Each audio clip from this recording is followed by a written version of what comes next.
Avis vascular centre మన దేశంలోనే the best varicose vein hospital. మీకు ఎక్కువగా బాధపడ్డ సంఘటన అంటే మదర్ని మీరు మిస్ అయ్యారని, అది ఎప్పటికీ మీకు ఇప్పటికీ బాధ కలిగిస్తుందని నేను రోషన్ చెప్తే విన్నాను. అది ఏంటది? నాకు మూడు బాధాకరమైన విషయాలు నా జీవితంలో. నేను కాటికి వెళ్ళేంత వరకు నా గుండెల్లో మిగిలిపోయే మూడు విషయాలు ఏంటంటే,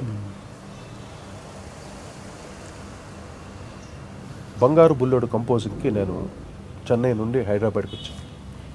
అప్పట్లో ఎర్లీ మార్నింగ్ ఫ్లైట్స్ ఉండేది. 4:30, 5 o'clock ఫ్లైట్, 6 o'clock ఫ్లైట్ అనమాట. 4 గంటలకు లేచి రెడీ అయ్యి రావాలి. హైదరాబాద్కి వచ్చాం. జగపతి రాజేంద్ర ప్రసాద్ గారి కంపోజర్, ఆయన ఒక పెద్ద గెస్ట్ హౌస్లో దింపారు మనం. ఈ ఇన్సిడెంట్ చూడండి.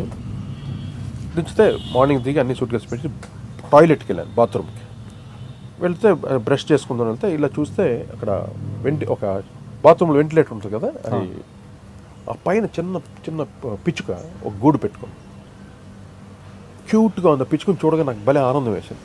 నా దగ్గర నట్స్ ఉన్నాయి చాలా, ఇది పిస్తా పప్పులు, బాదం పప్పులు, కొంచెం ఒకటి వేద్దాం ఎలా తింటుంది అంటే ఒక పప్పు పెట్టాను. కచ్చకచ్చని తినేసింది. సరే నా దగ్గర చాలా ఉన్నాయి అన్ని పప్పులు మిక్స్ చేసి ఒకటి పెడుతుంటే ఫుల్గా కడుపు నిండా తినింది. నాకు దాన్ని ఫీడ్ చేస్తుంటే నాకు అంత ఆనందం.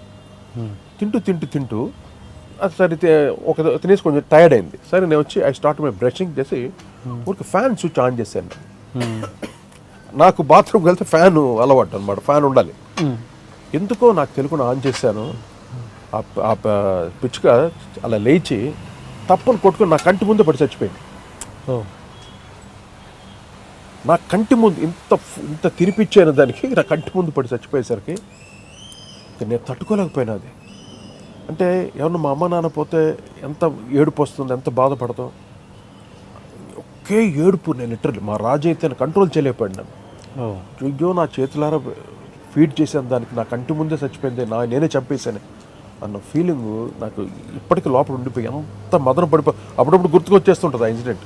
నేను ఎందుకు ఫ్యాన్ ఆన్ చేయాలి, ఆ చిన్న జీవి దాని ప్రాణాలు పోగొట్టానే నేను అని ఎంత మదన పడిపోతాను. అలాగా మా అమ్మ చివరి ఊపిరి వదిలేటం నేను పక్కన లేను. కరెక్ట్గా అప్పుడు నువ్వే కావాలి హిట్ అయ్యి ఆ వేవ్లో ఇక్కడ మొత్తం షోస్ చేస్తూ బాగా బిజీగా ఉన్నాను అనమాట. అమ్మ దగ్గరికి వెళ్ళలేకపోయాను. లాస్ట్ కొన ఊపిరి ఆ అమ్మ వదిలేట్టు నేను పక్కన లేను అనమాట. నేను హైదరాబాద్లో ఉన్నాను, అమ్మ అక్కడ. ఇది నా జీవితంలో ఇది కూడా నాకు అమ్మ నేను పక్కన లేనే, నేను అంటే అమ్మ పోయేటప్పుడు నేను పక్కన లేకపోయాను అనే బాధ. ఇవన్నీ నేను కాటికి వెళ్ళేంత వరకు, నేను చచ్చిపోయేంత వరకు నాకు జీవితంలో వెంటాడుతూనే ఉంటుంది. ఎంత బాధపడిపోతాను. తర్వాత చావు అనేది బయటే, మా ఇంట్లో లేదు అనుకునేవాడిని నేను. అసలు బయట వాళ్ళే చచ్చిపోతుంటారు, మా ఇంట్లో చావు లేదు అనేసి అంత మైకి ఉండాను. అంత నాన్నగారు ఎప్పుడైతే పోయారో షాక్ అనమాట. ఏంటిది, మన ఇంట్లో కూడా డెత్ ఉందా? అంత ఇన్నోసెంట్ అండి. నాకు అంత నాలెడ్జ్ మనకి అప్పట్లో ఉండేది కాదు. మేమంతా బతికే ఉంటాం, బయటలో అందరూ బయట వాళ్ళు చచ్చిపోతుంటారు, ఆ శవాలు వెళ్తూ ఉంటాయి అని అనుకున్నాం. ఎప్పుడైతే నాన్నగారు పోయారో అక్కడి నుండి ఇంకా నాకు మొత్తం ఈ 3 ఇన్సిడెంట్లు నాకు గుండెల్లో లాగా అది ఎప్పుడూ వెంటాడుతూనే ఉంటుంది. కానీ ఆ పిచ్చుకకి ఫెనరల్ చేశాను ఆ రోజు.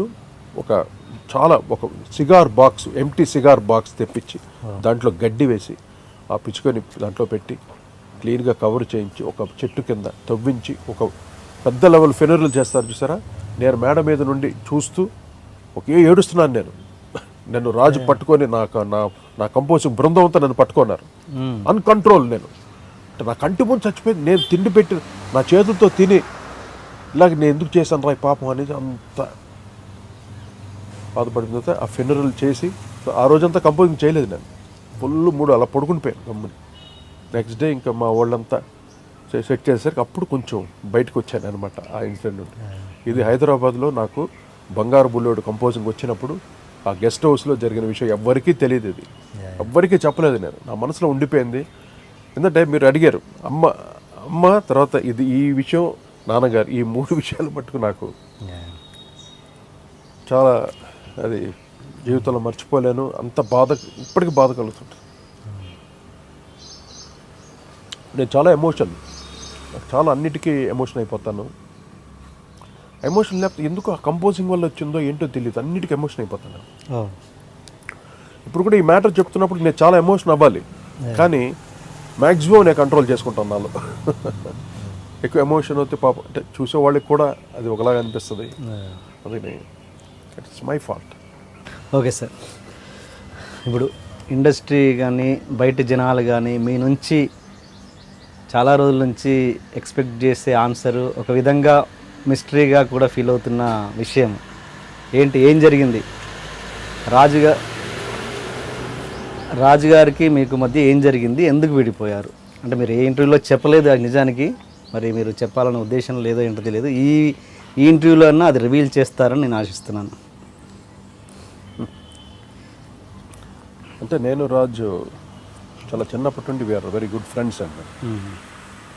అంటే మ్యూజిక్ అదే కాదు, మ్యూజిక్ డైరెక్టర్స్ అవ్వకముందు నుండి మేము ఫ్రెండ్స్. ఎందుకంటే ఒకే ఏరియాలో ఉండేవాడు.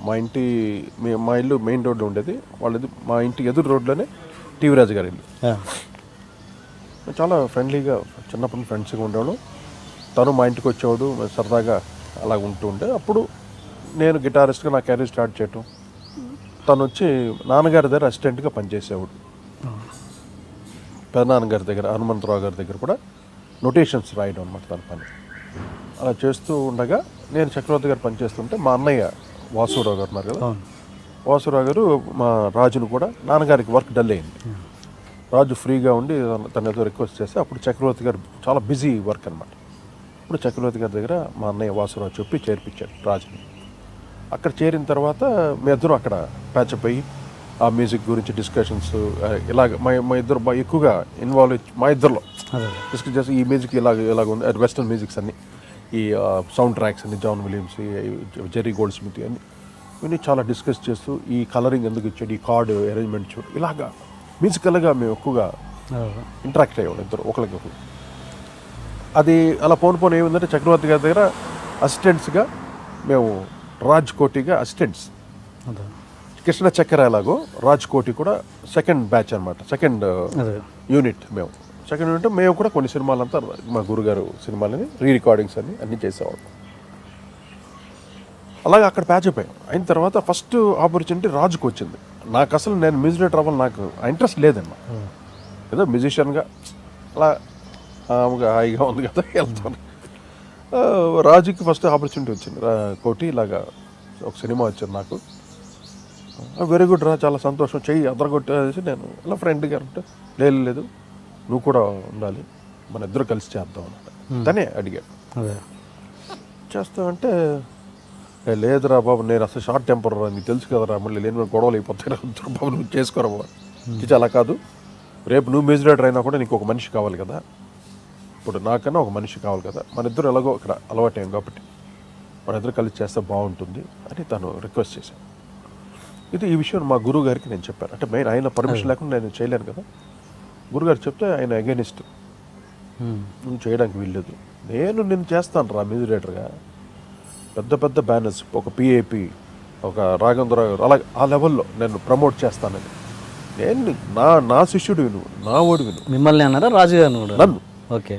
అంటే రాజుతో కలిపి చేయడం ఆయనకి ఇష్టం లేదు మా గురుగారికి. ఓహో. అఫ్కోర్స్ మా ఇంట్లో కూడా ఎవరికి ఇష్టం లేదు అటువంటిది. కానీ ఆ రోజు నైట్, రేపు పొద్దున్న రికార్డింగ్ మాది, నైట్ డిస్కషన్. అసలు మా చక్రవర్తి గారు అయితే రెబల్, వాడు చేయడానికి వీల్లేదు. మాకు ఒకే టెన్షన్, భయంగా ఉన్నాం. నేను విజయ గార్డెన్ డీలక్స్ ఓల్డ్ థియేటర్ని పక్కనే ఉంటుంది వాహిని స్టూడియోలో. విజయ గార్డెన్ ఓల్డ్ థియేటర్లో మా రాజు అక్కడ కూర్చొని వెయిటింగ్ నా కోసం. నేను పర్మిషన్ ఇస్తే, అంటే నేను నా యాక్సెప్టెన్స్ ఇస్తే దెన్ నెక్స్ట్ ప్రొసీడ్ అవుతున్నాం అని. ఆ రోజు నైట్ అంతా టెన్షన్ అండి. మా గురుగారు ఒప్పుకోట్ల. ఇంకా బాలుగారితో చెప్పించాం. బాలుగారు వచ్చి రే ఏంట్రా, పిల్లలు కదరా